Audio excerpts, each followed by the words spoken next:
The stud in the road cleans itself when you drive over it. Percy Shaw made and repaired roads near Halifax, in Yorkshire.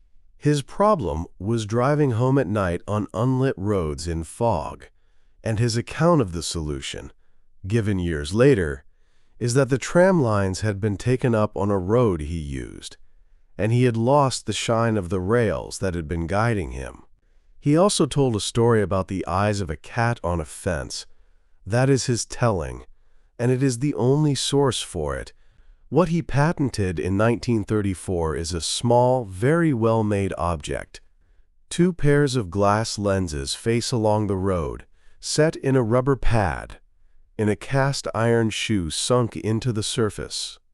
Light from a headlamp goes into the lens, hits a mirrored back, and comes out the way it came, straight to the driver. The important part is, what happens when a wheel hits it? The rubber pad sinks, and as it sinks, the lens is drawn down past a rubber wiper that scrapes it clean. Rainwater collects in the base and is used for the wiping. Every vehicle that runs over the stud cleans it. That is a maintenance-free reflector on a road nobody visits, in a country with a great deal of rain, and it is why the design survived unchanged. Britain fitted them everywhere during the blackout of the war, when headlights were masked and painted lines were invisible.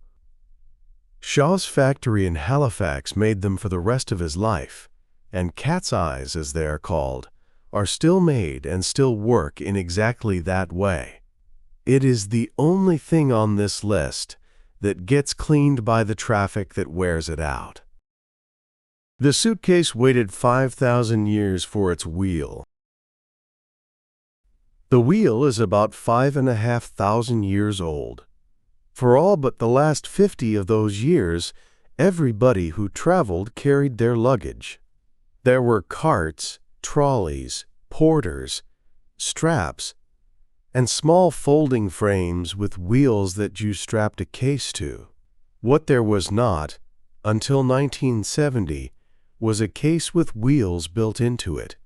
Bernard Sato was coming back from a holiday, carrying 2 heavy cases through an airport, and saw a worker rolling a heavy machine along on a wheeled skid. He went home, took 4 casters off a wardrobe trolley, screwed them to the bottom of a case, put a strap on the end, and pulled it across the floor. The patent was granted in 1972. Selling it was harder than inventing it.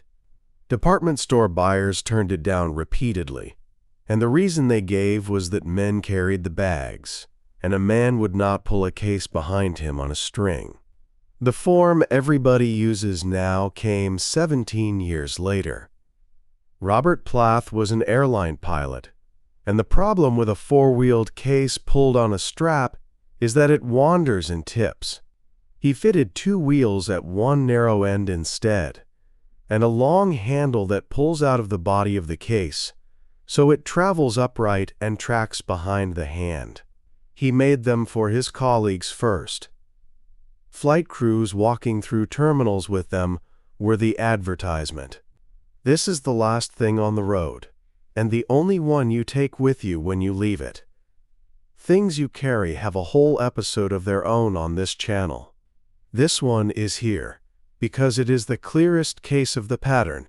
The wheel was available for 5,000 years, and the need was obvious for 100, and it still had to wait for somebody to look at a machine being rolled across an airport floor.